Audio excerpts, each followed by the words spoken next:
Welcome to Joffiel Whispers. My name is Nairi. This is the first video I've done for about 6 weeks now, the reason being that I and my small family packed up half our worldly goods in Luxor and moved to Cairo for the summer. And if you take note of temperatures around the world, you'll know why. Because we're still in June and the temperatures in Luxor have been soaring to the high 40s already.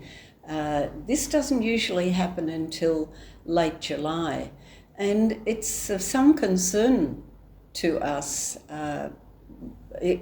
Fortunately, we have been able to move away to Cairo, where it's somewhat milder, and at least we can get outside during the day and in the evenings. But it's of some concern to us because we have many beautiful friends in Luxor who are having to survive this extreme weather, and especially for the general population there. I don't know what the percentage is, but by Western standards, people in Luxor live in poverty. Very few of them can afford air conditioning, and even if they have air conditioning, they can't afford to run it because of soaring electricity prices. And if you consider that at night time the temperature will only come down to about 35 degrees, this is a troubling situation. Heat stroke, the effect of heat on the brain, is known. And this is not a healthy environment for them. And not only is what little power that exists cut for several hours a day, but at night time people are just out on the streets. They simply don't get enough rest, don't get enough sleep. But there's nothing to be done about it. They just have to live with it, as do we. The move here was interesting. The way to transport our goods was on a truck, and little did I know that a truck meant a flat top. When it arrived in Cairo, I was shocked to see that our computers, our expensive equipment, had all been carted across 1,000 kilometres of desert in the heat with nothing but a canvas awning to protect them. And even more disconcerting was that the driver, who spoke absolutely no English, made it very clear that all he wanted to do was to dump everything on the street, get his money and go. So I was standing there with a truck full of expensive equipment on the curbside, while my daughter and a man we had to hire to help us at that instant managed to get everything inside our accommodation. Fortunately, there were no problems and everything was okay. But this is Egypt. And Egyptians are not good at planning. It's a lot of it is to do with the financial situation here, but a lot of it is to do with the fundamental way in which they think. I had an interesting conversation with a lovely man at one of the little mini supermarkets at a venue I go to every morning for coffee, a delightful venue, a community centre. They have a gymnasium upstairs and all sorts of activities happen there. They have Saturday markets. There's a lovely gift shop. There's a lovely natural clothing shop and a cafe. It's a delightful spot. But this man, whose name is Muhammad, and why would he not be called Muhammad? Because I would swear that 25% of men here have the name Muhammad. I'd say another 25% have the name Ahmed. So if you use either of those names, you've got a 25% chance of getting the correct name. But Muhammad engaged me in conversation and said, I see you're reading a book. Do you like to read? which to me was a strange question because nobody in Western countries asks that because we all read books. But for Egyptians, that's especially in Luxor, that's not a question. That is a question to ask. I don't think I ever, in my almost 3 years in Luxor, saw anybody reading a book. Not one person. The interesting thing is that even the poorest farmers have mobile phones. One day I was walking along early in the morning and a man was coming the other way, dragging something in a sack that he was obviously going to try and recycle in order to make a few precious pounds. And he asked me for money. We don't give money here. If we have food on us, we'll give food, but not money. And I heard him talking after he'd passed me, and I turned around, and there he was on his mobile phone. So he was so poor that he wanted to ask me for precious dollars. He was carting this bag that he was hoping to make a few dollars out of, and yet he had a mobile phone. What's interesting about that is that in Luxor, where all of the women cover up, even when it's 50 degrees, you still see them in black scarves and black jalabiyas walking in full sun. I don't know how they do it. I would certainly suffer from heat stroke if I tried to do that. But they do. They're really strong, tough people. They're amazing. But they all have their mobile phones. They are all in touch with the rest of the world. Now, what kind of information they're being fed, I don't know. I don't speak enough Egyptian to understand their conversations. But the world is certainly changing, and Luxor is not exempt. But back to Muhammad in the kiosk, who announced that he has 1,000 books and very proudly showed me a photograph of his 1,000 books. And I was very impressed. I was absolutely delighted to discover this. I asked Muhammad what his subjects were, and he said everything. I read history, I read philosophy, psychology, science, natural history. I like it all. So I was fascinated with this, and I said to him, what's your favourite subject? And he said, well, I studied history, but I'm especially interested in Muhammad and the history of the Quran and Islam. So I found that really interesting, because here's a man who's trying to engage knowledge from all over the world, all kinds of knowledge, and yet for him it still fundamentally comes back to his religion. And I asked Muhammad why Prophet Muhammad is of such interest, because I said to him, Muhammad was a man, you're a man, surely Allah put you both here. Why do you not have direct connection to Allah? And he said, because Muhammad had a special gift. He also told me that Muhammad was unable to read and write, and yet he was extremely knowledgeable. And he presented that as a reason why Muhammad was gifted, that he was knowledgeable about many things without being able to read and write. Now, to me, that brings us to what I see as a fundamental difference in the way Egyptians and non-Egyptians think, or Westerners think. It's, we say our cultures are different, but really they're not that much different. We're just all human beings having a human experience, surviving as best we can, trying to find love and pleasure and all those things. We're fundamentally the same. But there is a difference in the way of thinking. And it comes back to their religion. During COVID, which is when I arrived here, very few, almost nobody wore a mask. The only people wearing masks were those working in government offices. People weren't wearing masks, they weren't having the injection. And a friend tells me that there's a fundamental reason, and that is that they believe their lives are in the hands of Allah, and Allah will decide whether they should be healthy or not healthy. Allah will decide when it's their time to leave their body. But this affects everything they do in a most extraordinary way.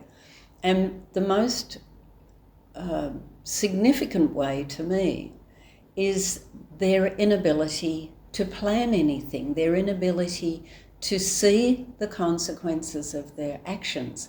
Now, I'm not suggesting that every Egyptian is incapable of rational thought and looking at the consequences of their actions, but I'd say a large percentage of people in Luxor are like that. And it manifests in many different ways. One of them is when they build a house. They build the walls of the house, and they can be really solid walls. They sure know how to build, and they're hard workers. The problem is that nothing is actually square, and you will inevitably find that one end of your house is wider than the other. And you don't need a tape measure to measure it, because when the tiles are laid down inside, they all have to be cut at angles to fit into the space. That's pretty interesting. And doors and windows are no problem. You just build your walls, and then you decide where you want a window, and you chop a hole in the wall and make a frame, hopefully to fit. And I've seen some pretty interesting results from that. A friend's house had a decidedly non-equilateral triangle for a window. That was quite interesting. But it manifests in so many ways. They will assemble pieces of equipment just piece by piece without anticipating the end result. So they'll get to the end of putting something together, and then it doesn't function because they haven't anticipated the way in which it will function. They've simply put together pieces that might work. You see it on the roads. To be on Egyptian roads can be really unnerving because there are no road rules. The only rule is you don't hit anybody. So if you're driving along and there's nobody driving the other way, you can hit any part of the road you like. There's no problem with that. If you want to park on the other side of the road, you don't do a U-turn and park in line with the traffic. You simply cross over, and if anybody's coming in the other direction, well, they just have to negotiate around you. Even more unnerving is I don't know how many times I've seen a motorbike or a car driving straight at me, absolutely convinced they're going to hit me or have to slam on their brakes, and they just swerve at the last minute. Sometimes they'll only miss you by a foot, by half a metre. They don't seem to be able to anticipate that, for instance, if they hit a bit of dust, they could lose control and actually hit you. And I'm not sure that they actually even care or consider that an issue, because it comes down to their belief that it's Allah who will decide your fate. It's just a totally different view of the world. And in some ways I can relate to that way of thinking. When it comes down, coming back to the COVID situation, I didn't wear a mask. I from the very beginning knew that to be a martyr, to be a victim, was not the way to go in a situation like this. And look, it comes down to my fundamental belief system, which I'll share with you. I think I've shared it before, but I will say it again. I believe I do believe there is some sort of God, some sort of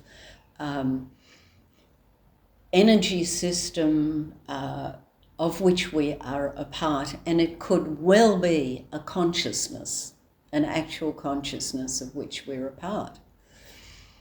And if that is the case, then I am part of that.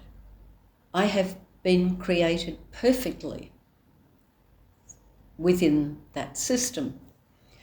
And as such, I have almost a moral responsibility to take care of this vessel which has been created by God, or whatever word you want to use for that intelligence. And that now this may appear to be self-serving, but I want to explain it in a broader sense. My responsibility is to look after this vessel, this body, this mind, this soul, that greater spirit that we'll call God has created. That's my responsibility. It's not your responsibility. It's not my neighbour's responsibility. It's my responsibility. I'm not responsible for you. I'm not responsible for my neighbour. Now, before you think that sounds self-serving, let me qualify that by saying I also believe that I do have a responsibility to do others no harm. That is an equal responsibility, not the second one, but equal, to take care of my own needs first and do no one harm. And of course, during a situation like COVID, you could argue, well, if you don't wear a mask, then you're doing somebody else harm. And I would say that's ridiculous, but it's a whole new conversation. It's a philosophical and moral conversation that could take hours. So I'm not going to go there. Excuse me, I'm not going to go there. But for me, the idea of being a martyr, of covering up my face, of silencing myself, of not being able to go out and do the things that give me joy and pleasure, of not being able to be with other people, to socialise with other people, to be there for other people, on the possibility that I may contract or pass on something that could do me harm, is unhealthy.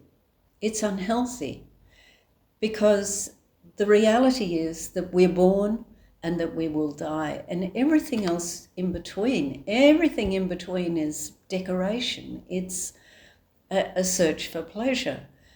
But yesterday and tomorrow don't exist. They exist in my memory and my mind, but in reality they don't exist. The reality is only this moment in time. And if you think about everybody giving up their freedoms, giving up their pleasures, as long as they're harmless pleasures, is a form of martyrdom. If we're all martyrs, then nobody wins. We all lose. And to face the world with courage is much more important than to face the world with fear of an unknown, undefined and unproven threat, because that's what that situation was. Interestingly, I looked up recently, looked for microscopic images of viruses, and I discovered that nobody has ever taken a photograph of a virus. They've never actually physically been proven to exist. They're a theory.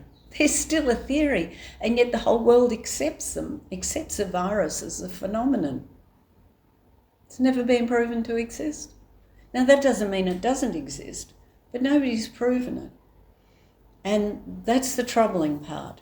I come back to knowledge. You know, the basis of all my videos so far has been the nature of knowledge. What do we really know? And I'm not talking about that deep knowing that that Muslims have because they've been conditioned to know something from birth.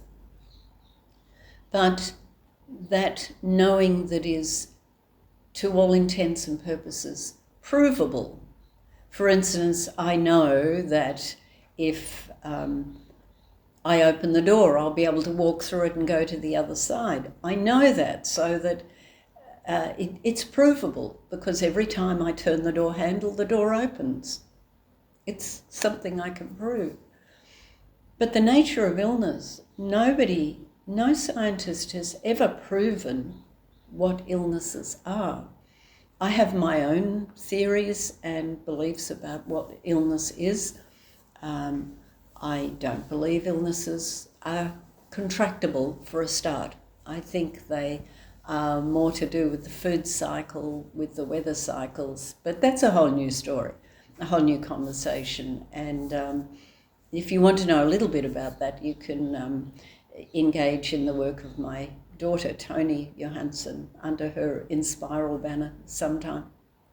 In 2022, I looked up the Australian government mortality rates just out of curiosity, because it was in the middle of the COVID phenomenon. And there was a long list of causes of death, maybe 30 causes of death. And at the very bottom was died of COVID, and it was something like 0.01%. It was very, very small. But none of those diseases, except for flu, were so-called contractable illnesses.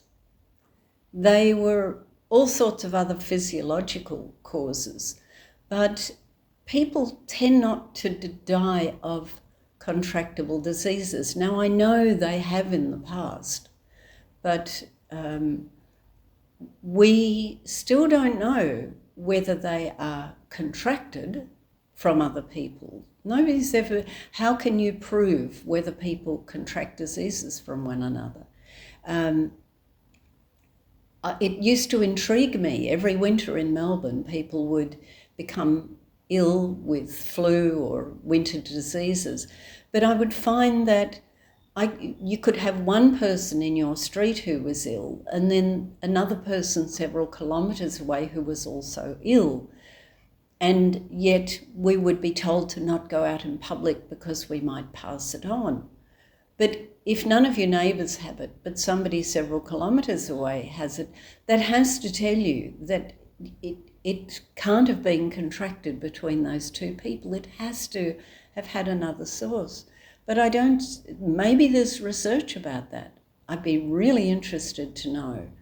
But I think, along with everything we've been conditioned to believe, we really need to think about the nature of illness and what is the real causative factor behind most of our illnesses.